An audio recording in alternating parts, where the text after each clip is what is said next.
As we, along with the South Korean citizens, count the minutes to the president's first speech at the UN General Assembly, we're joined in the studio by a duo of experts to help provide an in-depth analysis of the upcoming UN address and issues that are expected to be covered during that event.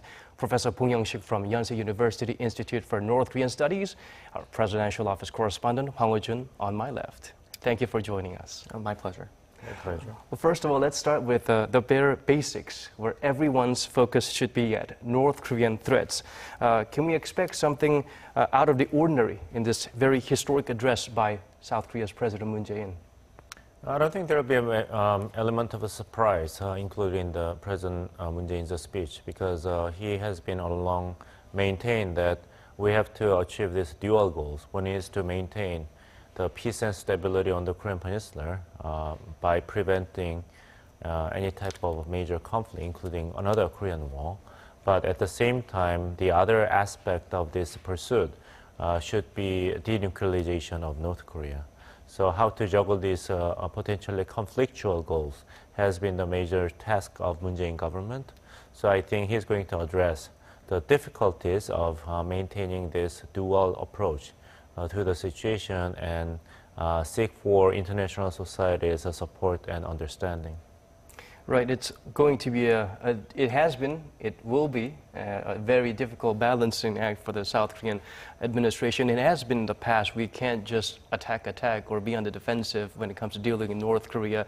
And I'm sure you have something to add to the current challenges that's still existing for the Moon administration. I mean, absolutely. It's as Professor Bong actually said, it's very conflicting to begin with, and you know, many of you would actually realize and recognize and remember that President Moon, even when he was candidate for the presidential election, he wasn't really shy about reopening dialogue with North Korea. That was one of the main differences he actually made for himself from the previous administration and going into his administration.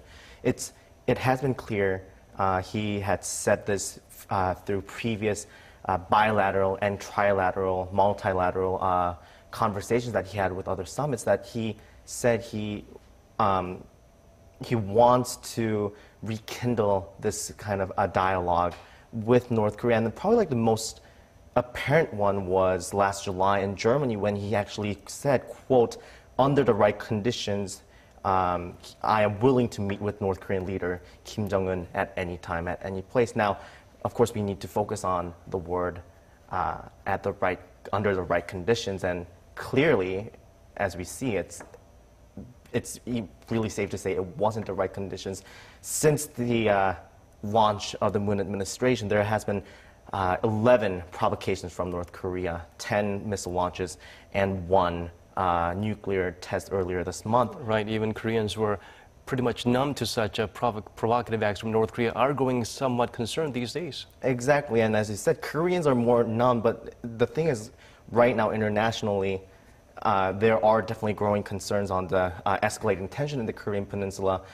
It's not just any missile launches that we've seen before. They literally flew over Japan, and which is why there are even some of the concerns actually, there are only dialogues happening between Japan and the U.S. or China and the U.S. and passing over Korea. Of course, the Korean government has said before that's not true, that they're active in this conversation. And that's probably one of the things that we might want to actually watch out for today, how he's going to position himself in this situation in the international stage, where Korea actually stands amid all the provocations happening right now. Right, we're going to really have to dumb it down for our international audience, just like in certain Korean movies that feature the divided nations, realistic state. They try to cover it in a more basic standpoint, like joint security area. I think that was a very great way to approach the subject, instead of something that dwells deep into the emotional and psychological divide and the trauma of the South Korean and North Korean citizens.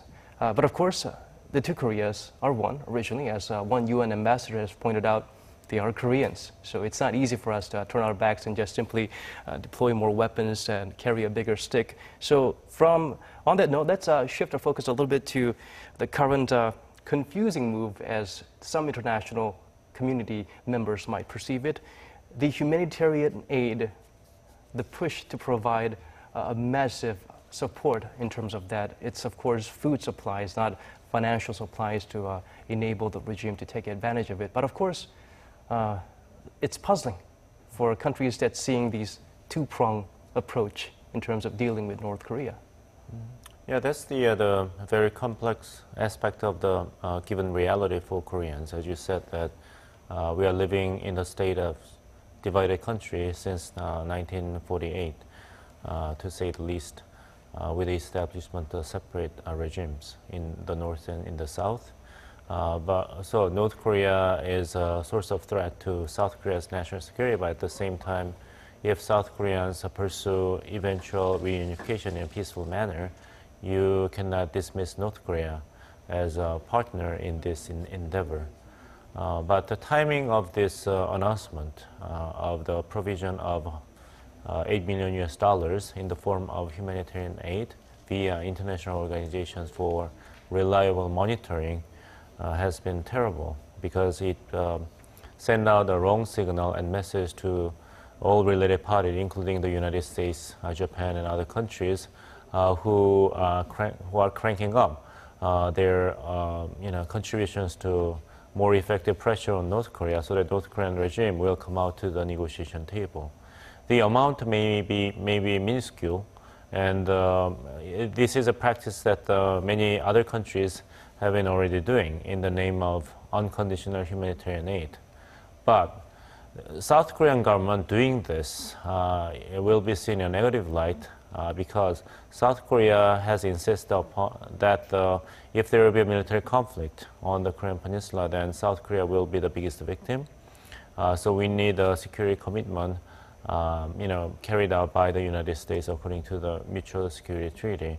But act like this will, cast a kind of suspicious eye, that if South Korea is really on board. By the way, Japan's position has been very persistent and quite different from such complex attitude demonstrated by the Moon Jae-in government. For instance, Prime Minister Shinzo Abe actually contributed a letter to the New York Times with a title that I support Trump administration's, quote, all options on the table, which is a remarkable commitment for Japan, as you pointed out, that which has been the suffer from the long-range missile test by North Korea. Those missiles actually flew over the main territory of Japan, but Japanese people and their government made a commitment that they will remain shoulder to shoulder with the United States in pressuring North Korea. And that puts South Korea in a very stark contrast as a security partner of the United States. Just to add on to that a little bit too, it's again, it's really all about the timing as well. Like, of course, as you said, other countries, including U.S., including other countries, they actually did announce they will give an unconditional humanitarian aid to North Korea too. But it's not the same thing. It's right. absolutely We could have waited. Exactly, because every subtle move we make is magnified by 1,000 right folds now, from the outside looking in. Things are just so sensitive at this time, especially even though we just, like, the unification ministry just announced that they confirmed to support North Korea, even though they said that they'll probably do it later. Even the idea that they are considering to support the North providing $8 million US for humanitarian aid, that announcement came just a day before the latest missile launch last week. And the funny thing is, the Blue House official actually said that they acknowledged unique or abnormal military movement signals that North Korea might launch a missile the next day. They said they acknowledged it like 24 hours before, and that was the day when they actually announced to support North Korea with the humanitarian aid. And that's one of the reasons why people are saying, wait, you guys are definitely sending out mixed signals right now. And add on to that too, it was actually earlier reported today that President Moon Jae-in actually went to a promotional event for the Pyeongchang Winter Olympics, and it was then that he officially invited North Korea along with other countries in the world to join the event. And yes, it might be a friendly gesture. He said it's a message to promote peace, but at the same time, it's definitely not the same. It's not on the same line what other peoples might think. So it's definitely confusing for some. And again, it's one of the reasons why we really need to pay attention to today's speech. Where is President Moon Jae-in going to place himself and his administration? How is he going to clarify his policy towards North Korea? Right. It's also partly because this administration needs to, in some sense, overcompensate for the shortcomings of the previous government in their very negative and unfriendly approach towards North Korea. Exactly. So that is one possible factor that's driving the Moon administration to really overextend the olive branch. And of course, one thing we need to note about North Korea, according to many North Korean watchers, is that this is a 3-generation dynasty. They are anything but suicidal. So perhaps a very important balancing act is in the process right now. But of course, again, I'd like to come back to another move that's somewhat gaining scrutiny from this one, actually, from within South Korea and from China, THAAD deployment. It seemed that the move was quite immediate to fully deploy what's necessary. What can we take from that? Well, THAAD deployment is now a fait accompli. I mean, there's no chance for South Korea to revoke the decision, not because of any other political reasons, but because of grave and real threats posed by North Korea. Now, the North Korea's ICBM, intercontinental ballistic missiles, can reach probably substantial part of the United States territory. So then time is running out for the United States to prevent North Korea from actually acquiring the capability to mount a nuclear warhead on those ICBMs. So now the North Korea's ICBM threat and the nuclear capabilities are not subjects of the regional security threat, but it's a national security threat. So the United States see this issue in a totally different light than many years before. The entire history of North Korea's nuclear crisis is more than 20 years, and there's a realization, brutal wake-up call inside the United States that United States failed to properly deal with the growing threat of a nuclear North Korea, and time is running out. Right. I guess the important thing is that we made a clear statement on both approach in terms of a peaceful one and a defensive one, telling them we're ready to respond to North Korea's threats. Before we continue our conversation, let's quickly take a closer look at some of the plans that's ahead for President Moon Jae-in straight after the UN General Assembly's monumental speech for South Korea's president. I understand there will be a summit with President Donald Trump. And of course, when we talk about Donald Trump, we cannot exclude the fact that he used his usual colorful words and shook up the world. Very aggressive speech targeting Pyongyang. Would this add to some anticipation on the part of Washington, a change in President Moon's stance in his address? I understand that he made some minor adjustments, whether it's something to go on the offensive against President Donald Trump's remarks, or something to soften that blow that's been dealt by his We'll speech. have to wait and see, because it's really interesting. I actually, in June, last June, I actually went to Washington, D.C. with President Moon on his first summit with President Donald Trump. And even then, he talked about fundamental and peaceful solution to the North Korean nuclear issue. He talked about those kind of stuffs with Donald Trump, President Donald Trump in Germany. But then a lot of the times the Blue House would say to the Blue House Corps reporters that President Moon and President Donald Trump are on the same page. They tend to tone it down a little bit. But then it's always President Trump's Twitter account that blows it up. And that's where the question comes out, like, are they really on the same page? And again, President Moon has been stressing on no military conflict, absolute peace on the peninsula. yes, we're going to impose sanctions and pressures on the regime, but that's only to bring them out to the negotiation table for dialogue to ultimately denuclearize the regime. He's saying military option is definitely not, it's out of the question. He said that before, he said it with an interview with CNN, but then President Trump's speech at the General Assembly definitely, it's apparent that they're not on the same page. Right. One thing about President Trump is that he tends to flip around a little bit, change his mind quite often, and it seems like he's usually on the same page when you're sitting down for a face-to-face. It seemed like we had a very constructive and productive session when the two leaders first held their summit. What can we expect in terms of, will we see a revisit of that friendly atmosphere, or will there be a more aggressive, as I might say, exchange and perhaps an effort to try and convince the other in this upcoming short meeting on the sidelines after the UN General Assembly speech is complete by President Moon Jae-in? I would like to put your question in a different frame, because it seems like the personal chemistry between leaders when it comes to Donald Trump seems to be overstated and exaggerated. Look at the case of, so-called a great deal of personal chemistry between Vladimir Putin and Donald Trump. I mean, prior to the U.S. presidential election and immediately afterwards. But when things began to turn awry, then that personal chemistry quickly dissipates, and there is no, personality-based, diplomatic,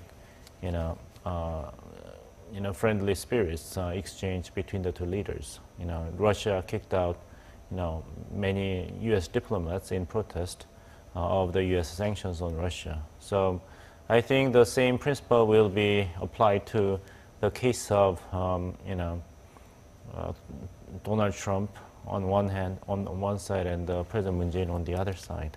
So the meetings will be, in my personal opinion, mostly very transactional, that they will go through some important checklists, how they're going to proceed together after the UN Security Council Resolution 2375, in case North Korea will continue to engage in provocations in the form of a further nuclear test and the ICBM test. Then they have to be prepared to be on the same page in terms of pushing for tougher sanctions in the UN Security Council resolution, and they will coordinate their own unilateral pressure policies so that there won't be any offbeat or discord illustrated among all three related parties, security partners, United States, Japan, and South Korea.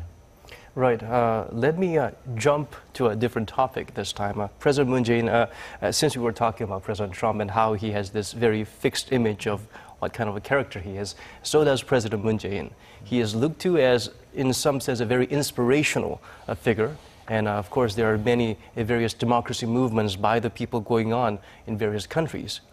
It could be coincidental, but certainly I'm sure reading or listening to how things turned around in South Korea in a peaceful manner by the people, and of course, a big participant in activities like the candlelight vigil was President Moon Jae-in.